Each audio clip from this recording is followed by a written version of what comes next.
خود کو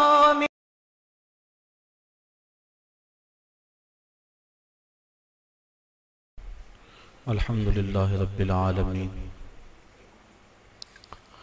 والصلاة والسلام علی سید الانبیاء والمرسلین قال اللہ تعالی وتبارک فی القرآن المجید والفرقان الحمید بسم اللہ الرحمن الرحیم سبحان الذی اسری بعبده لیلا من المسجد الحرام إلى المسجد الأقصى الذي باركنا حوله لنريه من آياتنا إنه هو السميع البصير صدق الله مولانا العظيم وصدق رسوله النبي الكريم الرؤوف الرحيم اللهم نور قلوبنا بالقرآن وزين أخلاقنا بالقرآن وادخلنا الجنة بالقرآن ونجنا من النار بالقرآن قال الله تعالى وتبارك في شان حبيبه مخبرا وآمرا إن الله وملائكته يصلون على النبي يا أيها الذين آمنوا صلوا عليه وسلموا تسليما الصلاة والسلام عليك يا رسول الله وعلى آلك وأصحابك الصلاة والسلام عليك يا رسول الله وعلى آلك وأصحابك رحمة للعالمين تمام حمد و ثنا تعریف و توصیف اللہ جل مجدہ الکریم کی ذات پاک کے لیے جو خالق کائنات بھی ہے اور مالک شش جہات بھی۔ اللہ جل وعلا کی حمد و ثنا کے بعد حضور نبی اکرم شفیع امم رسول محتشم نبی مکرم اللہ کے پیارے امت کے سہارے رب کے محبوب دانائے غیوب مالک رقاب امم فخر عرب و عجم والی کون و مکان سیاہ لا مکان سید انس و جان سرور لالا رخاں نیر تاباں سرنشین مہوشاں ماہ خوباں شہنشاہ حسینہ تتمہ دوراں سر خیل زہرہ جمالاں جلوہ صبح ازل نور ذات لم یزل باعث تکوین عالم فخر آدم و بنی آدم نیر بطحا رازدار ما اوہا شاہد ما تغا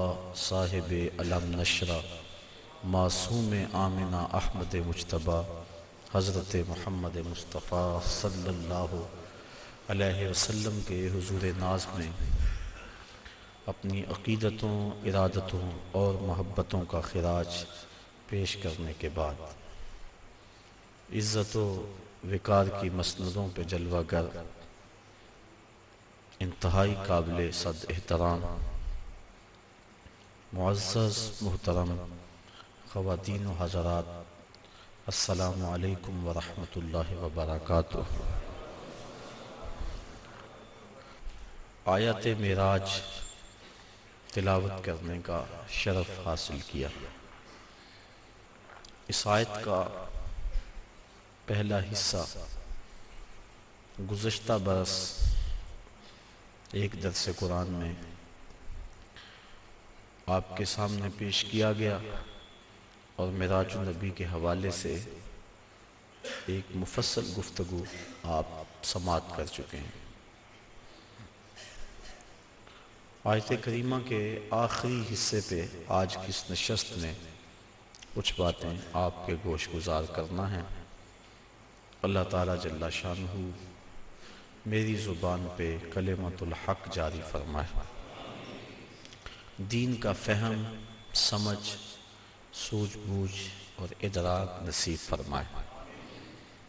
معراج النبی صلی اللہ علیہ وآلہ وسلم میرے اور آپ کے آقا و مولا صلی اللہ علیہ وآلہ وسلم کا دوسرا بڑا معجزہ ہے۔ اللہ تعالیٰ نے اپنے محبوب کو ان بلندیوں تک بلایا جہاں کسی کا پہنچنا تو بڑی دور کی بات ہے، کسی کا خیال اور وہم بھی نہیں پہنچ سکتا۔ خرد سے کہہ دو کہ سر جھکا لے، گمان سے گزرے گزرنے والے، یہاں پڑے ہیں خود جہت کو لالے، کوئی کیا بتائے کدھر گئے تھے، سراغ عین و متا کہاں تھا، نشان کیف و الا کہاں تھا، نہ کوئی ساتھی نہ کوئی راہی، نہ سنگ منزل نہ مرحلے تھے، کمان امکان کے جھوٹے نکتوں تم اول و آخر کے پھیر میں ہو، محیط کی چال سے تو پوچھو کدھر کو آئے کدھر گئے تھے۔ مرغ عقل تھک کے گر پڑتا ہے، جن بلندیوں تک حضور پہنچے کسی کا خیال اور وہم بھی نہیں پہنچ سکتا۔ ابو الحسن رفاعی علیہ رحمہ کا وہ قول کئی مرتبہ پیش کر چکا ہوں۔ وہ فرماتے ہیں کہ میں نے روحانی طور پہ پرواز کی حتی ساعت تو فی الفوقانیات، یہاں تک کہ میں بہت اونچا چلا گیا، میری روح پرواز کرتی گئی، ایک عرش آیا اسے عبور کیا، دوسرا عرش آیا اسے عبور کیا، 7 لاکھ عرش عبور کر گیا۔ عرش ایک نہیں ہے، عرش کئی ہیں۔ عالم امکان اور عالم وجوب کے درمیان عرش عالم برزخ ہے۔ جب اللہ تعالیٰ دنیا پر کوئی تجلی ڈالنا چاہتا ہے تو پہلے عرش پہ ڈالتا ہے، اگر ڈائریکٹ آ جائے تو کوئی تاب نہ لا سکے۔ یہی بہتر ہے کہ وہ پردے میں روح پوش رہے، وہ اگر پردہ اٹھا دے تو کسے ہوش رہے۔ کئی عرش ہیں، کہتے ہیں میں 7 لاکھ عرش عبور کر گیا۔ پھر آواز آئی ابو الحسن رفاعی کدھر آ رہے ہو؟ کتاب کا نام ہے النبراس، علامہ عبدالعزیز فرہاروی رحمۃ اللہ تعالی علیہ کی یہ مصنفہ ہے، جو علامہ سعد الدین تفتازانی رحمۃ اللہ تعالی علیہ کی علم کلام پر مشتمل کتاب شرح عقائد نسبیہ کی تشریح ہے، اور یہ وہ کتاب ہے جو تمام مکاتیب فکر کے مدارس میں سبقاً پڑھائی جاتی ہے۔ تو حضرت علامہ عبدالعزیز فرہاروی نے اس واقعہ کو لکھا، اور اس میں کسی فرقے اور گروہ کا اختلاف بھی نہیں ہے کہ روح پرواز کر سکتی ہے۔ کہتے ہیں میں 7 لاکھ عرش عبور کر گیا، پھر آواز آئی ابو الحسن رفاعی کدھر آ رہے ہو؟ تو میں نے عرض کی مالک معراج کی رات جس عرش پہ محبوب کے قدم آئے تھے، میں تو اس عرش کی تلاش میں نکلا ہوں، نہ سفر بشرط معال ہے، نہ طلب بقید سوال ہے، فقط ایک سیری ذوق کو میں بھٹک رہا ہوں کہاں کہاں، میرے دل کی یہ خلوتیں کئی بار سج کے اجڑ گئیں، مجھے بارہا یہ گماں ہوا تم آ رہے ہو کشاں کشاں۔ کہا میں تو اس عرش کی تلاش میں ہوں۔ پھر آواز آئی ارجع لا وصول لکا، ابو الحسن رفاعی پلٹ جاؤ، تم کروڑوں سال بھی پرواز کرو لیکن جس عرش کی چھاتی پہ میرے محبوب کے قدم آئے ہیں وہاں تمہارا خیال بھی نہیں پہنچ سکتا۔ کوئی حد ہے ان کے عروج کی، بلغ العلاب کمال، جن بلندیوں تک وہ پہنچے کسی کا تصور بھی نہیں پہنچ سکتا۔ بشر بھی پیچھے رہ گئے، نوری بھی پیچھے۔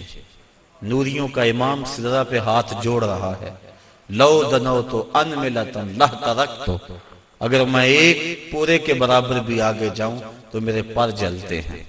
کوئی فلک تے رہ یار گیا، کوئی جا سدرہ تے ہار گیا، ایک کالیاں زلفاں والا سی جڑا عرش تو بھی لنگ پار گیا۔ وہاں تک پہنچے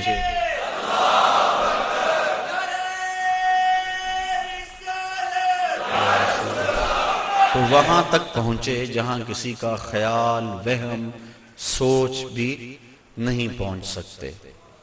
کہا ابو الحسن تم کروڑوں سال بھی پرواز کرو لیکن جس عرش کی چھاتی پہ میرے محبوب کے قدم آئے وہاں تمہارا خیال بھی نہیں جا سکتا۔ جس نبی کے قدم اتنے اونچے ہیں اس نبی کا سر کتنا اونچا ہوگا۔ یہ تو دماغ خراب ہو جائے تو انسان تولنے بیٹھتا ہے نا۔ بلا سنار کے چھوٹے سے ترازو پہ منوں اور ٹنوں کا حساب تو نہیں ہوتا، رتی ماشا تولے کا حساب تو سنار کا ترازو دیتا ہے، لیکن منوں ٹنوں کا حساب تو نہیں دیتا، ٹوٹ جائے گا ترازو۔ عقل کے ترازو پہ آپ مجھے تول لیں، میں آپ کو تول لوں، لیکن جو امام الانبیاء ہیں بھلا ان کا بھی وزن کیا جا سکتا ہے؟ اللہ اکبر۔ حضرت صاحبزادہ سید فیض الحسن شاہ علیہ رحمہ فرمایا کرتے تھے، تم نے حلیمہ کی بکریوں کے پیچھے پیچھے تو دیکھا، سدرہ پر جبریل کے آگے آگے کیوں نہیں دیکھا؟ تو جبریل بھی پیچھے، سارے پیچھے، جس کے قدم اتنے اونچے ہیں اس کا سر کتنا اونچا ہے۔ اللہ اکبر۔ تو میرے اور آپ کے آقا و مولا وہاں تک گئے جہاں کسی کا خیال بھی نہیں جا سکتا۔ یہ سفر، اور یہ میری زبان سے سفر نکلا، اس کو قرآن نے ویسے سیر کہا ہے، سبحان الذی اسریٰ بعبدہ، اس کو قرآن نے سفر نہیں کہا، سیر کہا۔ سفر معراج نہیں، سیر معراج۔ اور آپ جانتے ہیں کہ سفر اور سیر میں کتنا فرق ہے۔ آپ صبح سیر کرنے نکلتے ہیں تو 1 کلومیٹر کا فاصلہ 1 گھنٹے میں طے کرتے ہوں گے، راستے میں ہر منظر پہ رکتے ہوں گے، کہیں پھول کھلا ہے تو طبیعت وہیں مچل گئی، رک گئے، اس کی خوشبو سونگھتے گئے اور اس کی پتیوں کا نظارہ دیکھتے رہے۔ بندہ سیر کرے تو گھنٹے لگتے ہیں، اور اگر آپ سفر کریں تو چند لمحوں میں طے کریں گے۔ یہ معراج میں اتنی جلدی گئے اور پلٹ بھی آئے، بستر بھی گرم تھا، زنجیر بھی ہل رہی تھی، پانی بھی بہہ رہا تھا، اور ہو کے آ بھی گئے، اتنی تیز گئے اور آئے۔ قرآن نے اس کو سفر نہیں کہا یہ میرے نبی کی ابھی سیر ہے۔ تو میرے نبی کی سیر اتنی تیز ہے، سفر کتنا تیز ہوگا۔ اور میرا خیال ہے اسی پر اگر ہم غور کر لیں، ہم کہتے ہیں جب امتی مشکل میں نبی کو پکارتا ہے تو نبی مدد کو پہنچتے ہیں۔ کہا جاتا ہے کیسے اتنی جلدی آ جاتے ہیں؟ تو ظاہر ہے کہ جب کوئی دکھی پکارے پھر نبی سیر کرتا تو نہیں آتا، پھر تو سفر کرتا آتا ہے، اور جس کی سیر اتنی تیز ہے اس کا سفر کتنا تیز ہوگا۔ تو محبوب خدا اتنے سریع رفتار ہیں، اور کہاں تک پہنچے انسان کی عقل تھک جاتی ہے، یہاں تک کسی کا خیال اور تصور بھی نہیں پہنچ سکتا۔ یہ ایک الگ مضمون ہے۔ میں نے آج گفتگو یہ کرنی ہے کہ اللہ تعالیٰ کے عجائب قدرت کی نشانیاں جس لیے اللہ نے اپنے محبوب کو بلایا تھا وہ کیا تھیں، اور اللہ نے اپنے محبوب کو کیا دکھایا۔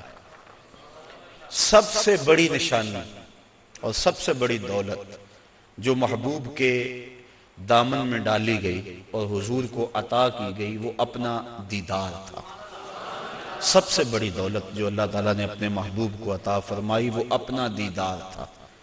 رخ سے پردہ ہٹا دیا اور محبوب کو اپنا جلوہ دکھا دیا۔ اللہ اکبر۔ اعلی حضرت امام اہل محبت امام الشاہ احمد رضا خان فاضل بریلوی علیہ رحمہ فرماتے ہیں، اور غیب بلا تم سے کیا نہاں ہو، جب خدا ہی تم سے نہ چھپا تم پہ کروڑوں درود۔ اب اس میں بھی اختلاف ہے کہ کیا دیدار الہی حضور نے معراج کی رات کیا تھا یا نہیں کیا تھا۔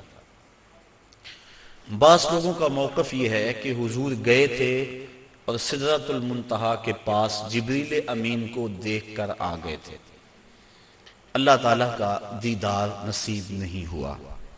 اگر یہ بات ہے تو پھر معراج موسیٰ علیہ السلام اور معراج مصطفیٰ میں فرق کیا ہوا کہ انہوں نے بھی نہ دیکھا اور یہ بھی نہ دیکھ سکے؟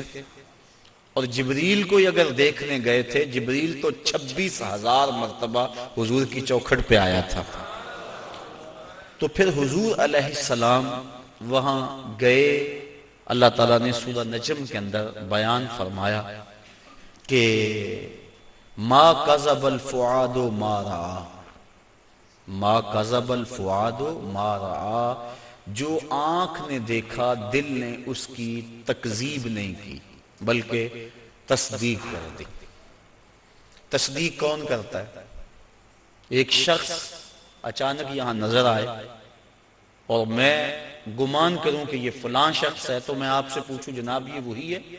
تو جس نے اسے دیکھا ہوگا، جو اسے پہچانتا ہوگا، وہی کہے گا نا جناب ہاں یہ وہی ہے، اور جس نے میری طرح پہلی مرتبہ دیکھا ہے وہ تصدیق تو نہیں کر سکتا۔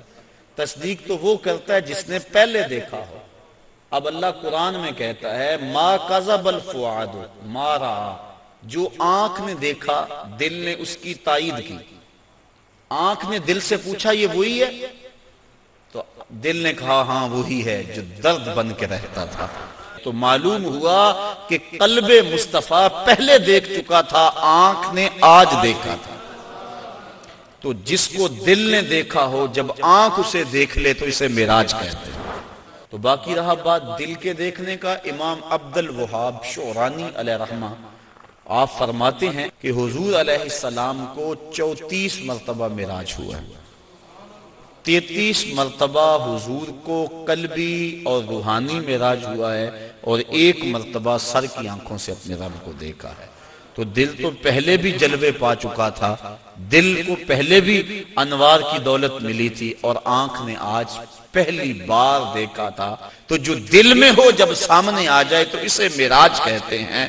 تو ما کذب الفؤاد ما رأى، آنکھ نے جو دیکھا پھر دل نے اس کی تائید کر دی، تصدیق کر دی، تردید نہیں کی۔ اس پر علماء کی ابحاث ہیں، گفتگو ہے۔ حضرت امام احمد بن حنبل سے کسی نے پوچھا کیا لیلۃ المعراج کو محبوب علیہ السلام نے اپنے رب کو دیکھا؟ آپ نے فرمایا رآہ رآہ رآہ حتی انقطع نفسہ، آپ نے فرمایا ہاں دیکھا، اتنی بار یہ لفظ کہے کہ آپ کی سانس ٹوٹ گئی۔ کہا وہ گئے دیکھنے تھے اور دیکھ کر آئے تھے۔ اور اللہ تعالیٰ جل شانہ نے سورہ نجم کے اندر اس بات کو بڑی تفصیل کے ساتھ بیان فرما دیا کہ ارشاد فرمایا ما کذب الفؤاد ما رأى، جو آنکھ نے دیکھا دل نے اس کی تصدیق کی۔ افتمارونہ علی ما یری، تو کیا تم ان سے ان کے دیکھے ہوئے پر جھگڑتے ہو، تم بحث کرتے ہو ان کے دیکھے ہوئے پہ؟ آگے سنیے ذرا قرآن نے کیا کہا، وَلَقَدْ رَآهُ نَزْلَةً أُخْرَى، اچھا پھر سنو، اس نے 1 بار نہیں 2 بار دیکھا۔ تم ان کے دیکھے پہ جھگڑتے ہو کہ دیکھا کہ نہیں دیکھا؟ افتمارونہ، کیا تم ان سے بحث کرتے ہو؟ الا، اس بات پر، ما یرا، انہوں نے جو دیکھا۔ کہا وَلَقَدْ رَآهُ نَزْلَةً أُخْرَى، تو انہوں نے 2 مرتبہ دیکھا۔ اللہ اکبر۔ اور پھر آگے چل کے ارشاد فرمایا ما زاغ البصر وما طغى، اور ایسا دیکھا کہ آنکھ بھی نہیں جھپکی، آنکھ بھی نہیں جھپکی، نہ آنکھ جھپکی نہ حد سے بڑی۔ جب بندہ سورج کو دیکھتا ہے تو نظر چندھیا جاتی ہے اور دیکھ نہیں پاتا۔ حضرت موسیٰ علیہ السلام جلال خداوندی کی تاب نہ لا سکے، خرّ موسیٰ صاعقہ، قرآن نے کہا، زمین پہ بے ہوشی ہوئی اور تشریف لے آئے، اور جب سر اٹھایا اٹھے، انی تبت الیک کے نغمے گانے لگے۔ لیکن یہاں کیا ہے، آنکھ بھی نہیں جھپکی، اور آنکھ میں طغیانی اور سرکشی بھی نہیں آئی۔ یہ کون کہہ رہا ہے؟ مالک کہہ رہا ہے کہ ایسا دیکھا کہ آنکھ بھی نہیں جھپکتا، نہ حد سے بڑھتی ہے آنکھ اور نہ آنکھ چندھیاتی ہے۔ دنیا پہ ضابطہ یہ ہے کہ جب کسی منظر کو کوئی ناظر دیکھے تو ناظر منظر کی تعریف کرتا ہے۔ گرمیوں میں آپ شمالی علاقہ جات میں نکل جاتے ہیں، وادی کیلاش میں چلے جاتے ہیں، سواد، کاغان، کتنی خوبصورت وادیاں اللہ نے پاکستان کو عطا فرمائی ہیں۔ وہاں آپ جاتے ہیں، جب واپس پلٹتے ہیں تو دوستوں کے سامنے منظر کشی کرتے ہیں کہ پہاڑوں سے اترتی ہوئی آبشاریں، گنگناتی ہوئی ندیاں، اور درختوں کی وہ قطاریں پریوں کی صورت کے اندر پہاڑوں پہ موجود تھی۔ برف پوش وادیوں کا بھی تذکرہ کرتے ہیں، اٹکیلیاں کرتے ہوئے دریاؤں کے پانیوں کا تذکرہ کرتے ہیں۔ آپ پلٹ کے آ کے منظر نگاری کرتے ہیں کہ حد ہو گئی، کیسا حسن تھا۔ علامہ اقبال علیہ رحمہ جب ان علاقوں میں گئے، کشمیر کے علاقوں میں، تو انہوں نے آ کر کہا من خدا را آنجا دیدم بے حجاب، لوگوں میں اس کو وہاں بے حجاب دیکھ کر آیا۔ اللہ اکبر۔ تو وہ کیسا منظر ہے، بندہ دیکھتا ہے تو دیکھنے والا منظر نگاری کرتا ہے۔ لیکن دنیا کا ضابطہ یہاں یہی رہا ہے کہ ناظر منظر کی تعریف کرتا ہے، واہ واہ کیسا منظر تھا، نظر کہتی ہے واہ واہ کیسا منظر تھا۔ لیکن پہلی مرتبہ ایسا ہوا جب نگاہ مصطفیٰ نے جمال خدا کو دیکھا تو منظر پکار اٹھا، ما زاغ البصر وما طغى، واہ واہ کیسی آنکھ ہے، نہ بھٹکتی ہے نہ بہکتی ہے۔ اللہ اکبر. تو منظر نے پہلی مرتبہ نظر کی تعریف فرمائی. تو ایسا دیکھا کہ ایسا کسی نے نہیں دیکھا ہوگا جیسا مصطفیٰ نے دیکھا. اللہ تعالیٰ نے اپنے محبوب علیہ السلام کو فرمایا یا محمد انت و انا و ما سوا ذالک خلقت لاجلک. محبوب ایک تو ہے ایک میں ہوں اور اس کے علاوہ جو کچھ ہے میں نے تیرے لیے پیدا کیا. تو حضور علیہ السلام نے جواباً عرض کی اللہم انت و انا و ما سوا ذالک ترکتہ لاجلک. مالک ایک تو ہے ایک میں ہوں اور اس کے علاوہ جو کچھ تو نے میرے لیے پیدا کیا سب کچھ تیرے لیے چھوڑ آیا ہوں. اللہ تعالیٰ نے اپنے محبوب کو بہت کچھ دیا، جھولیاں بھر دی، ہماری عقلیں احاطہ نہیں کر سکتی. امام حقی لکھتے ہیں 70,000 اسرار تھے، 70,000 رموز اور 70,000 حکایتیں. بہت کچھ عطا کرنے کے بعد فرمایا محبوب یہ تو میں نے تجھے اپنی مرضی سے دیا، اب تو بتا تیری چاہت کیا ہے. بیما اشرفک یا احمد صلی اللہ علیہ وسلم. اس کو امام غازی نے بھی لکھا، ملا جیون تفسیرات احمدیہ میں لکھتے ہیں، باقی لوگوں نے بھی اس کو لکھا. کہا بیما اشرفک یا احمد، اے محبوب بتا تجھے کیا عطا کروں، تیری اپنی چاہت اور ڈیمانڈ کیا ہے. اب 1 منٹ کے لیے میں آپ کو اختیار دے دوں، مجھے اختیار دیا جائے کہ مانگو کیا مانگنا ہے، تو ہمارے سوال سے ہماری ذہنی اپروچ کی خبر ہو جائے گی، کس کی سوچ کتنی بلند ہے، کیا مانگتا ہے. کسی کے سوال سے اس کے اندر کی کیفیت سمجھ میں آ جاتی ہے. کسی کی عظمت کا اندازہ کرنا ہو تو اس کے سوال سے اندازہ کیا جا سکتا ہے. اب اللہ نے اپنے محبوب کو اختیار دیا کہ محبوب مانگ کیا مانگتا ہے. اب دیکھیے حضور کا انتخاب کہ حضور نے کیا مانگا. جب کہا بیما اشرفک، تجھے کس چیز سے نوازوں، تو عرض کی بنسبتی الیک شرفنی بالعبودیہ. اے اللہ ساری زندگی میں نے کہا کہ تو میرا رب ہے، سجدوں میں، قیام میں، رکوع میں، بدر کی وادی میں پتھر کھانے کھائے اور میں نے کہا کہ تو میرا رب ہے. مطاف میں، حتیم میں، کعبۃ اللہ میں، سین حرم میں، ہر جگہ میں نے کہا کہ تو میرا رب ہے. آج تو بھی تو کہہ دے کہ تو میرا بندہ ہے. بنسبتی الیک شرفنی بالعبودیہ، آج تو مجھے بندہ کہہ کے پکار دے. تو اللہ تعالیٰ نے اپنے محبوب علیہ السلام کو معراج کے واقعہ میں جہاں بھی پکارا عبد کہہ کے، سبحان الذی اسری بعبدہ فاوحی الی عبدہ ما اوحی، اور پھر 50 نمازوں کا تحفہ دے کر حضور علیہ السلام کو روانہ کیا. تفصیلات بہت ساری ہیں، اختصار کے ساتھ اپنے مضمون کی طرف آ رہا ہوں. حضرت موسیٰ علیہ السلام چھٹے آسمان پہ ملے اور کہا کیا ملا، بتلایا کہ 50 نمازیں ملی ہیں اور جنابت پر 7 مرتبہ غسل کرنا ملا ہے. کسی کپڑے کو نجاست لگ جائے تو 7 بار اس کو دھونا اور اس سے وہ پاک ہو جائے گا، مجھے یہ ملا ہے. اللہ کی بارگاہ میں حاضر ہوا اور یہ تحائف لے کر پلٹا ہوں.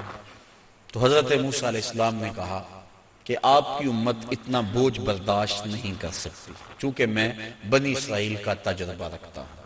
یہ 50 نمازیں نہیں پڑھیں گے. اللہ کی بارگاہ میں جائیں اور تخفیف کی درخواست کریں.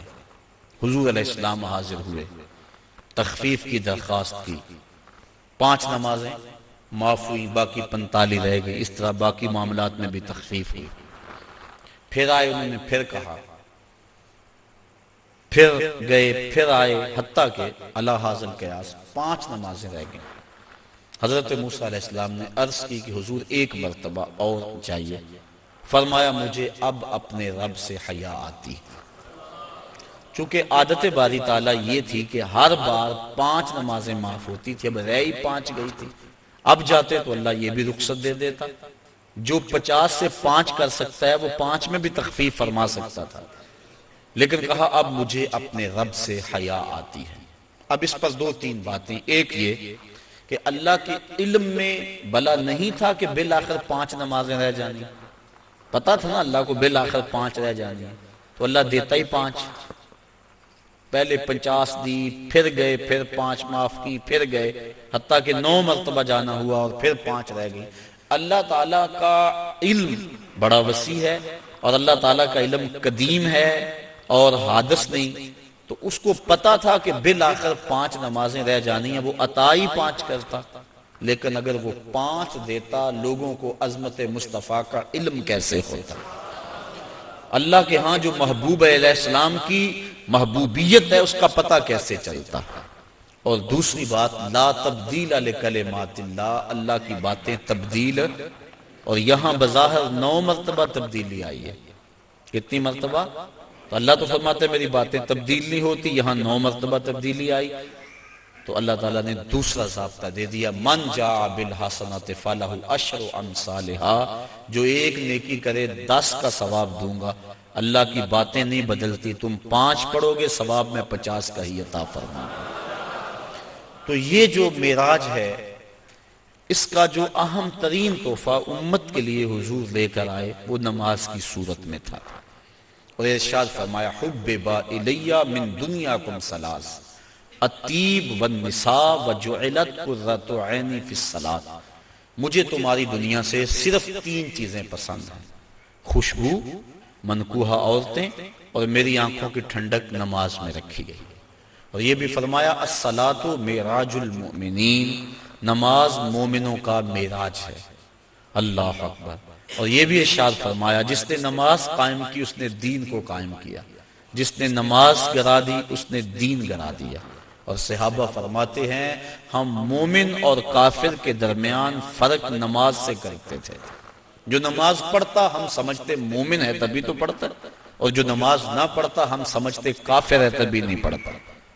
اور کل قیامت کے دن اللہ تعالیٰ سب کو ارشاد فرمائے گا کہ مجھے سجدہ کرو، آج کوئی کرتا ہے یا نہیں کرتا، کل تو چاہے گا، لیکن جو نماز نہیں پڑھتا ہوگا باوجود آرزو رکھنے کے اس کی کمر اکڑ جائے گی اور وہ اللہ کو سجدہ نہیں کر سکے گا۔ اور پھر جس صف میں دشمنان خدا کھڑے ہوں گے، فرعون، حامان، ابی بن خلف، بے نمازی کو صف میں کھڑا کر دیا جائے گا۔ ہم میں سے کیا کوئی گوارا کرتا ہے کہ فرعون کے کندھے سے کندھا جوڑ کے کھڑا ہو جائے، اور اس صف پر لعنتیں برس رہی ہوں گی جس صف میں یہ لوگ کھڑے ہوں گے؟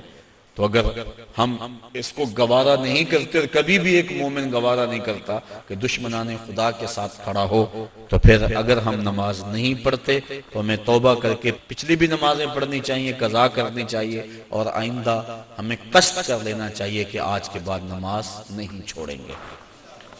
حضرت ابو ذر غفاری رضی اللہ تعالی عنہ کے ساتھ حضرت عثمان رضی اللہ تعالی عنہ تھے۔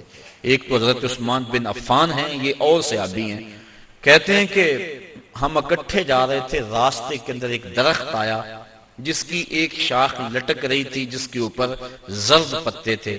حضرت ابو ذر نے ان کو پکڑ کے شاخ کو زور سے جنبش دی، جتنے بھی پتے تھے زرد وہ گر گئے اور شاخ اریاں ہو گئی۔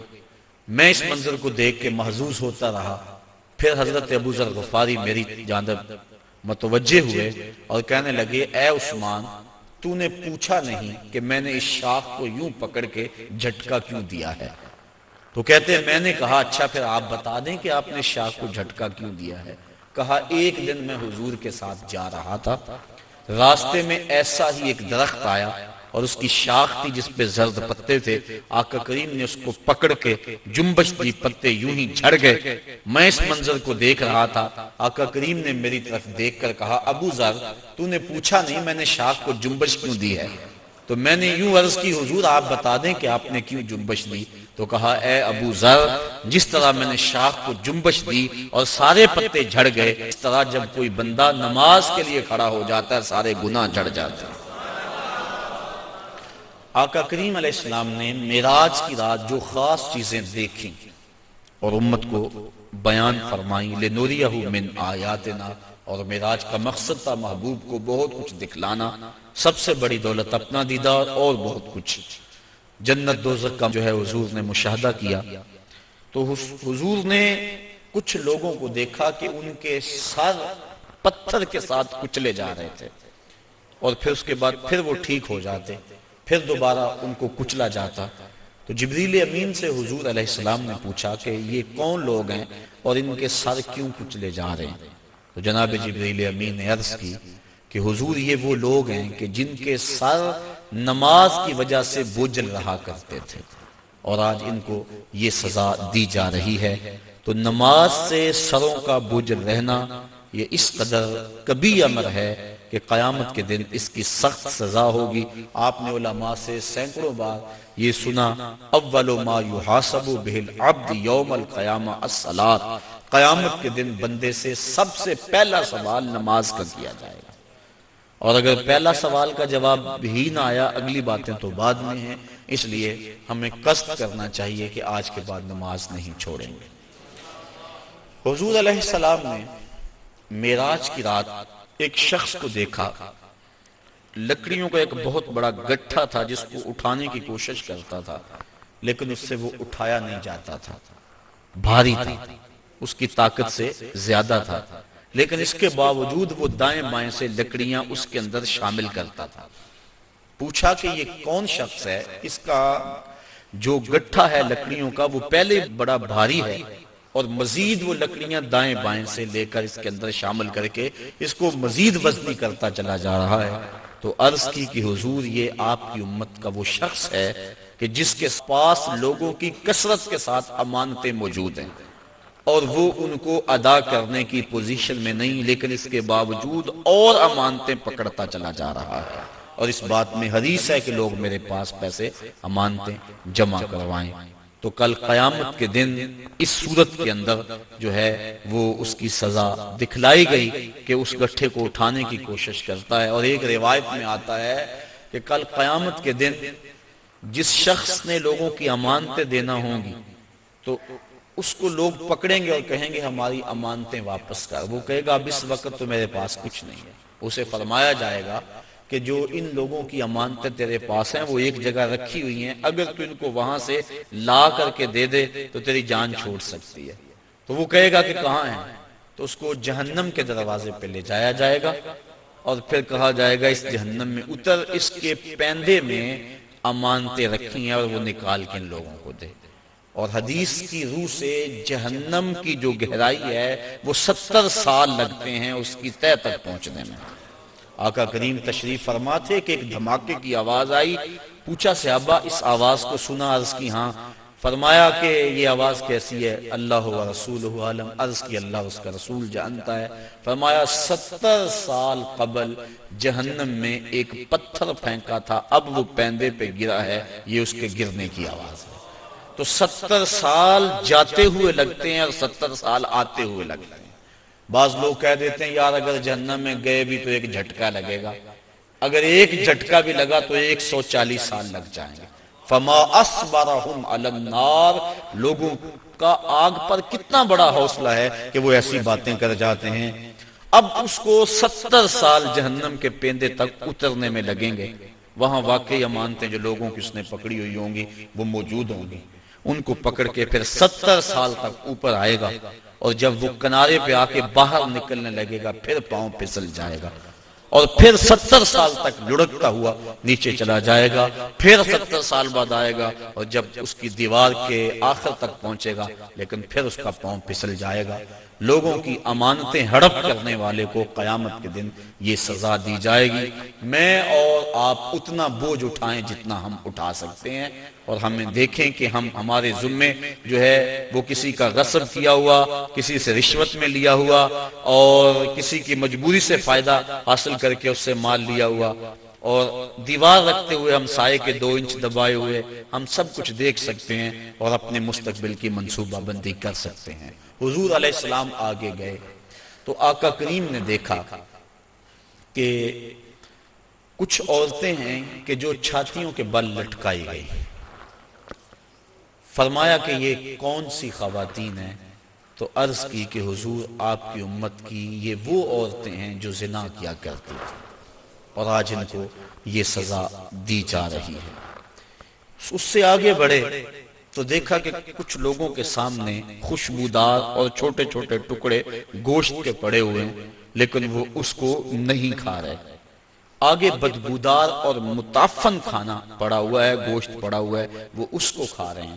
پوچھا کہ یہ کون لوگ ہیں؟ تو جبریل نے عرض کی کہ آپ کی امت کے یہ وہ لوگ ہیں کہ جن کو حلال بیویاں میسر تھی، لیکن اس کے باوجود وہ بازاری عورتوں سے اپنا منہ کالا کیا کرتے تھے۔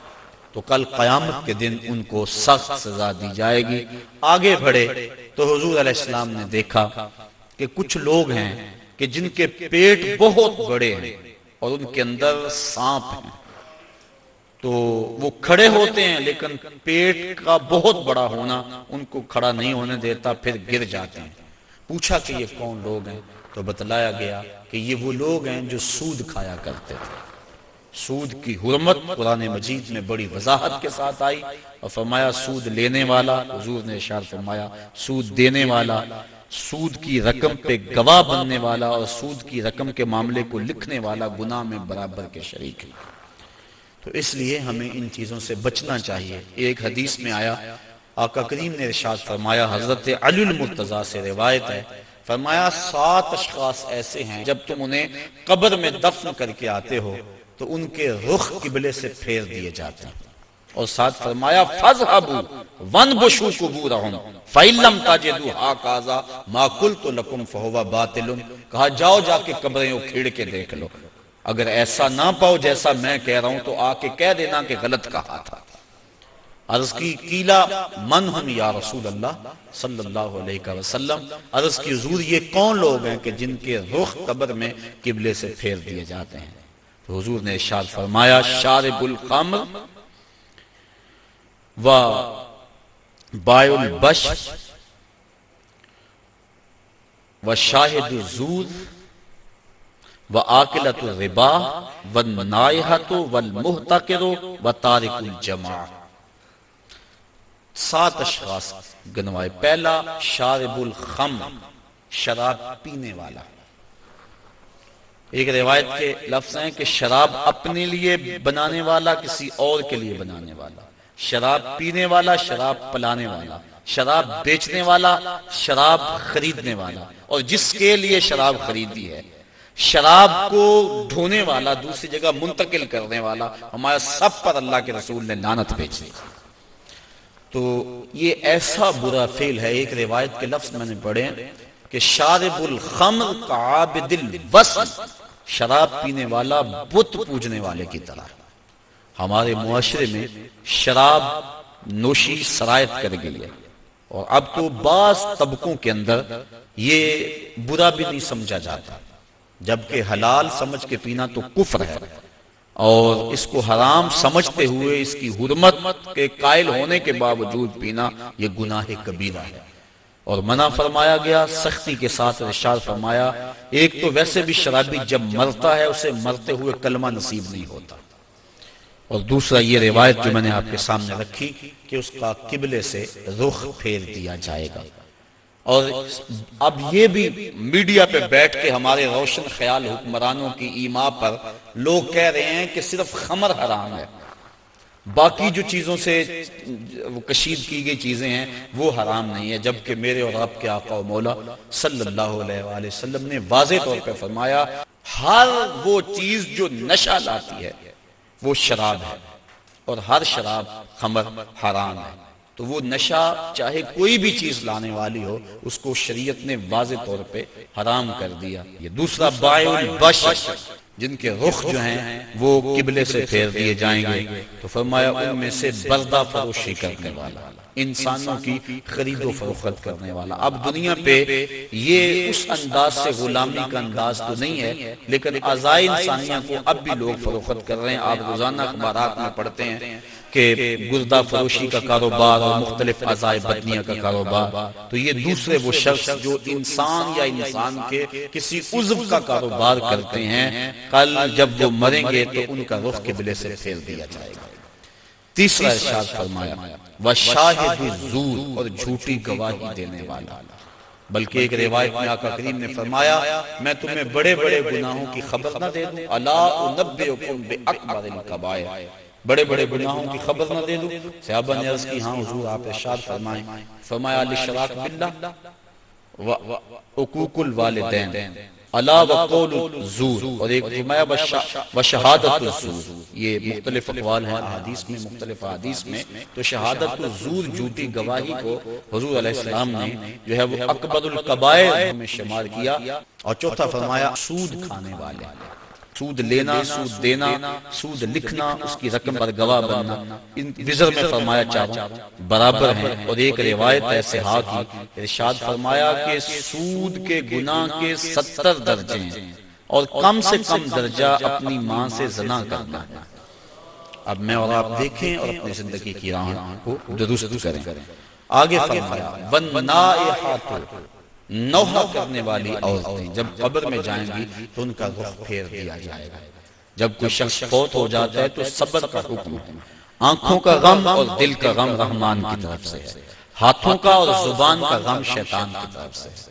فرمایا لیس منا من ضرب الخدود وشق الجیوب ودعا بدعوی الجاہلیہ، جس نے گریبان نوچے، اپنے منہ پہ تھپڑ مارے اور جہلوں جیسی باتیں کی، فرمایا ہمارے سے اس کا کوئی تعلق نہیں ہے۔ تو دل غم زدہ ہو، آنکھوں سے روئیں، اس شریعت نے منع نہیں کیا، لیکن واویلا کرنا، کوئی کہہ رہا اللہ تجھے ترس نہ آیا، کوئی کچھ بول رہا ہے معاذ اللہ، یہ کفریہ کلمات ہیں۔ تو فرمایا نوحے کرنے والے کل جب مریں گے تو ارشاد فرمایا کہ وہ عورت جو نوحے کرتی ہے قبر سے اس کا رخ قبلے سے پھیر دیا جائے۔ والمحتکر، اور چھٹا شخص جو ذخیرہ اندوزی کرتا ہے۔ ذخیرہ اندوزی انسان کا کھانے پینے کا سامان ہے، غلہ، اور جانوروں کا جو چارہ ہے، اس میں ذخیرہ اندوزی شریعت نے منع فرمائی ہے۔ باقی جو معاملات ہیں کاروبار آپ کے، ان میں اگر کر لیں تو وہ منع نہیں۔ اور اس میں حضور نے ارشاد فرمایا جس نے 40 دن تک ذخیرہ اندوزی کی، اللہ تعالیٰ اسے 40,000 سال جہنم کی آگ میں جلائے گا۔ آخری فرمایا وَتَارِكُ الْجَمَاعَةِ، اور جو جماعت کو چھوڑنے والا ہے، نماز تو پڑھتا ہے لیکن جماعت سے نہیں پڑھتا۔ حضرت محمد بن سماعہ ایک بزرگ ہیں، امام محمد بن حسن الشیبانی کے شاگرد، اور امام محمد بن حسن الشیبانی امام اعظم کے شاگرد۔ محمد بن سماعہ کہتے ہیں 103 سال عمر پائی، کہتے ہیں 40 سال بیت گئے، جماعت کیا میری تکبیر اولیٰ بھی قضا نہ ہوئی، میری والدہ کا انتقال ہو گیا، بس مصروفیت ایسی ہوئی، صدمہ ایسا پڑا کہ میں مسجد میں آیا، سلام پھر گیا تھا، جماعت ہو چکی تھی، بڑا پریشان ہوا کہ زندگی میں کبھی کوئی تکبیر اولیٰ بھی نہیں رہی، آج جماعت بھی جاتی رہی۔ پھر میں نے سوچا ایک نماز جو جماعت سے پڑھی جائے، منفرد پڑھنے والی 25 نمازوں کے برابر ہے، ایک روایت میں 27 نمازوں کے برابر ہے، چلو میں اس نماز کو 25 بار پڑھ لیتا ہوں۔ کہتے ہیں میں کھڑا ہو گیا اور اس نماز کو، ان فرائض کو میں نے 25 بار پڑھا، اور جب 25ویں بار پڑھ رہا تھا تو حاطب سے آواز آئی، اے محمد بن سماعہ تم نے نماز تو 25 مرتبہ پڑھ لی، لیکن جب امام ولدالضالین کہتا ہے اور اس کے ساتھ فرشتے آمین کہتے ہیں، وہ آمین کہاں سے لاؤ گے؟ تو کہتے ہیں میں پریشان ہوا کہ میں 25 چھوڑ کے 25,000 مرتبہ بھی پڑھوں لیکن جماعت کی فضیلت نہیں پا سکتا۔ تو فرمایا وَتَارِكُ الْجَمَاعَةِ، اور جماعت کو ترک کرنے والا۔ حضور علیہ السلام نے ارشاد فرمایا کہ پھر میں آگے بڑھا تو میں نے کچھ لوگوں کو دیکھا کہ ان کی زبانیں لوہے کی کینچیوں سے کاٹی جا رہی تھی۔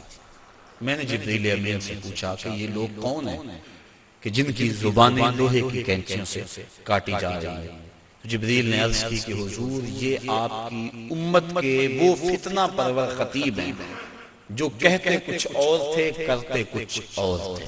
ہاؤلائی خطباء الفتنہ، یہ فتنہ پرور خطیب ہیں جن کی زبان معاشرے میں آگ لگاتی تھی اور زمانے کو کچھ اور کہتے تھے لیکن اپنا عمل اور اپنا کردار ان کا کچھ اور تھا۔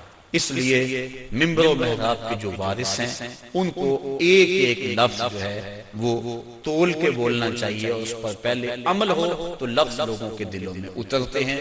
تقریر سادہ ہو یا مختصر ہو اس سے کوئی غرض نہیں ہے، لیکن اگر انسان کی گفتگو کے پیچھے اس کے اپنے عمل کی قوت نہیں ہوگی تو چاہے اس کی تقریر سے لوگ لوٹ پوٹ ہو جائیں اور سارا دن دھوم مچی رہ کے حد ہو گئی، لیکن اس کے اثرات روح تک نہیں پہنچیں گے، وہ دماغ تک ہی ٹھہر جائے گی، دل تک نہیں پہنچ پائے گی۔ اس لیے فرمایا یہ آپ کی امت کے وہ فتنہ پرور خطیب ہیں کہ جو زبان سے کچھ اور کہتے ہیں اور ان کا اپنا کردار اور عمل اور ہے۔ انسان جب اپنی زبان کو کھولے تو اپنے عمل کا جائزہ لے لے۔ آپ اور میں بھی جو ہے وہ اپنی زندگی میں اس چیز کو غور کے ساتھ دیکھیں۔ غالباً حضرت باجید بستامی آپ کے پاس ایک بڑھیا آئی اور اس نے کہا کہ میرا جو بیٹا ہے یہ گڑ بہت کھاتا ہے، میٹھا بہت کھاتا ہے، آپ اس کو تاکید کر دیں، کوئی تعویذ لکھ دیں۔ آپ نے فرمایا اس کو کہ اس کو کل لے کر آنا۔ دور دراز کا سفر تھا، پیدل سفر تھے، دوسرے دن وہ تھکی ہاری پھر آئی۔ آپ نے بچے کے سر پہ شفقت کا ہاتھ پھیرا، کہا بیٹا زیادہ مناسب نہیں ہے کسی چیز میں بھی کثرت کرنا، لہذا جو ہے وہ اعتدال سے آگے نہ بڑھو اور زیادہ نہ کھایا کرو۔ تو اتنا کہا اور کہا کہ جائیے، میں نے تاکید کر دی ہے۔ تو مائی نے کہا کہ حضرت کل میں آئی تھی اتنا لمبا سفر کر کے، اگر یہی بات کہنی تھی تو آپ کل ہی کہہ دیتے، اتنا لمبا سفر میں نے دوبارہ کیا۔ میں نے کہا شاید کوئی خاص عمل ہے جو آپ نے کرنا ہے۔ تو فرمایا کہ اصل بات یہ تھی کہ کل اتفاق سے میں نے خود کھایا ہوا تھا، اس لیے اسے منع کرتا تو شاید میری بات میں اثر نہ ہوتا۔ اب یہ ایک عام اور سادہ سی بات ہے، لیکن ہم اگر اپنے بچوں کو گھر میں تاکید کرتے ہیں نا، بعض کا لوگ کہتے ہیں کہ بچے نماز نہیں پڑھتے، اچھا جی ان کے لیے دعا کر دیں، ہم نہیں پڑھتے چلو یہ تو پڑھیں۔ تو میں کہا کرتا ہوں یہ کیوں پڑھیں؟ جب تم نہیں پڑھتے تو یہ کیسے پڑھیں؟ ماں باپ کو خود نمونہ بننا چاہیے۔ اس طرح ہمارے علماء کو، مبلغین ہیں، مشائخ اعظام ہیں، جو بھی ذمہ دار ہے، جو بھی بات 2 4 10 20 50 لوگوں تک بات منتقل کرتا ہے، اس کو خود نمونہ بننا چاہیے۔ صرف یہ تقریر، واز، لچھے دار گفتگو اور اس سے لوگوں سے پیسے بٹور لینا یہ بات نہیں ہے، بلکہ بات جو دل سے نکلتی ہے اثر رکھتی ہے۔ اس لیے ہم بات دل سے کہیں اور جو کہیں اس پر ہمارا پہلے عمل ہو۔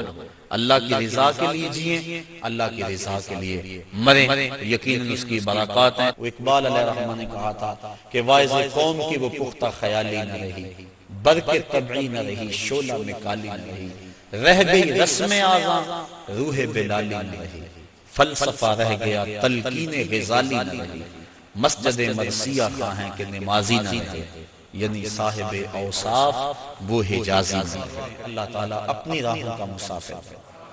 میاں صاحب نے کیا کہا تھا؟ پڑھنے اتے مان کرینا تے نا آکھی میں پڑیا، او جبار کہار صداوے متا روڑ دے وے دود کڑے۔ اس لیے آخری دم تک انما الاعمال بالخواتیم، اعمال کا دار و مدار حسن خاتمہ پہ ہے۔ ادارۃ المصطفیٰ کے جتنے مبلغین ہیں، مصطفی فقیر ہیں، اور آپ لوگ جہاں جہاں سے بھی آئے ہیں، بس یہ کوشش کریں، یہ اپنا مزاج بنا لیں کہ جو کہنا ہے اس پر پہلے عمل کریں، اور اپنا عمل بہت زیادہ ہونا چاہیے تاکہ قوت کے ساتھ، عمل کی طاقت کے ساتھ کہی ہوئی وہ بات دلوں میں اترنے کا فن جانتی ہے۔ اللہ تعالیٰ مجھے اپنی رحمتوں کے اور کرم نوازیوں کے حصار میں رکھے۔ وآخر دعوانا ان الحمدللہ رب العالمین۔